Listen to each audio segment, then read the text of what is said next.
Welcome to 99 TV. నేను లక్ష్మి. బాలీవుడ్లో ప్రేమ కథలు వార్తలవుతాయి, కానీ విడాకుల మాట వస్తే మాత్రం అవి కేవలం గాసిప్స్ కావు. తుఫాన్ కోట్ల మంది అభిమానుల మనసులను కదిలించే కథలవుతాయి. ఇప్పుడు అలాంటి కథే ఐశ్వర్య రాయ్, అభిషేక్ బచ్చన్ ది. వీరిద్దరి మధ్య విభేదాలు నిజమా, విడిపోతున్నారా? ఈ కథలో ఆరాధ్య పేరు ఎందుకొచ్చింది? బచ్చన్ కుటుంబం మౌనం వెనుక అసలు అర్థమేంటి? గత 2 ఏళ్లుగా అంటే 2024 నుండి అభిషేక్, ఐశ్వర్య మధ్య విభేదాలు అంటూ వార్తలొస్తున్నాయి. కలిసి కనిపించకపోవడం, ఫ్యామిలీ ఈవెంట్స్లో గ్యాప్, సోషల్ మీడియాలో ఫోటోస్ మాయమవడం, వేర్వేరు ఇళ్లలో ఉంటున్నారు అనే కథనాలు, ఇవన్నీ కలిసి విడాకుల రూమర్స్కు బలం చేకూర్చాయి. కానీ ఇదంతా నిజమా లేక ఊహల ప్రపంచమా? ఈ వ్యవహారంలో అత్యంత సున్నితమైన అంశం ఒక్కటే: కూతురు ఆరాధ్య. ఆమె స్కూల్లో పబ్లిక్ అపీరియన్స్ ఎక్కువగా తల్లి దగ్గరే ఉంటుంది. ఇవన్నీ చూసి తల్లిదండ్రుల మధ్య దూరం పెరిగిందా అనే అనుమానాలుండొచ్చు. కానీ ఒక అమ్మాయి తన తల్లి దగ్గర ఉండడం విడాకుల సాక్ష్యమైతే కాదు. చాలా సెలబ్రిటీ కుటుంబాలలో ఇది సహజమే. ఈ రూమర్స్పై తాజాగా అభిషేక్ బచ్చన్ స్పందించారు. ఐశ్వర్యకు సినిమా ఇండస్ట్రీపై ఎంతో గౌరవం ఉందని చెప్పారు.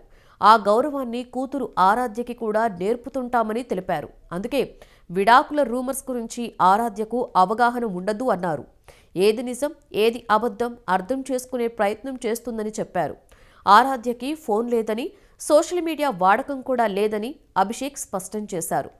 ఇంటర్నెట్ ఉంటే అది కేవలం హోంవర్క్ కోసం మాత్రమేనని, బాలీవుడ్ రూమర్స్పై ఆమె ఆసక్తి చూపదు అని చెప్పారు.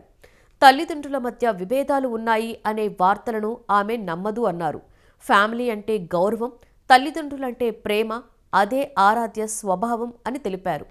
ఇక్కడే అసలు ప్రశ్న: బచ్చన్ కుటుంబం ఎందుకు మౌనంగా ఉంది? బాలీవుడ్లో ఒక మాట ఉంది, బచ్చన్ కుటుంబం గాసిప్కి స్పందించదు అని. అమితాబ్ బచ్చన్ స్వయంగా చెప్పిన సిద్ధాంతం సైలెన్స్ ఈజ్ అవర్ ఆన్సర్. అంటే మౌనం అంగీకారం కాదు, మౌనం ఒక క్రమశిక్షణ. ఐశ్వర్య రాయ్ వ్యక్తిగత జీవితాన్ని ఎప్పుడూ కూడా ప్రైవేట్గా ఉంచే నటి.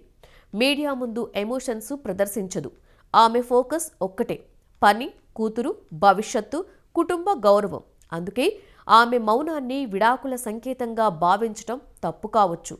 ఇప్పటి వరకు అధికారిక ప్రకటన లేదు, కోర్టు డాక్యుమెంట్సు లేవు, బచ్చన్ కుటుంబం నుండి కన్ఫర్మేషన్ లేదు. అంటే ఇది ఇప్పటికీ రూమర్ మాత్రమే. బాలీవుడ్లో ఇలాంటివి వచ్చి తర్వాత మాయమైన సందర్భాలు కూడా కోకొల్లలు. ఒక విషయం మాత్రం నిజం: సెలబ్రిటీలు కూడా మనుషులే, వాళ్ళకి ప్రైవసీ హక్కు ఉంది అని. ఐశ్వర్య, అభిషేక్ మధ్య ఏం జరుగుతుందో వాళ్ళకే తెలుసు. మీడియా ఊహలు నిజాలుగా మారువు. అధికారిక ప్రకటన వచ్చే వరకు విడాకుల వార్తలను నమ్మొద్దు. ఇది డ్రామా కాదు, ఇది ఒక కుటుంబం జీవితం.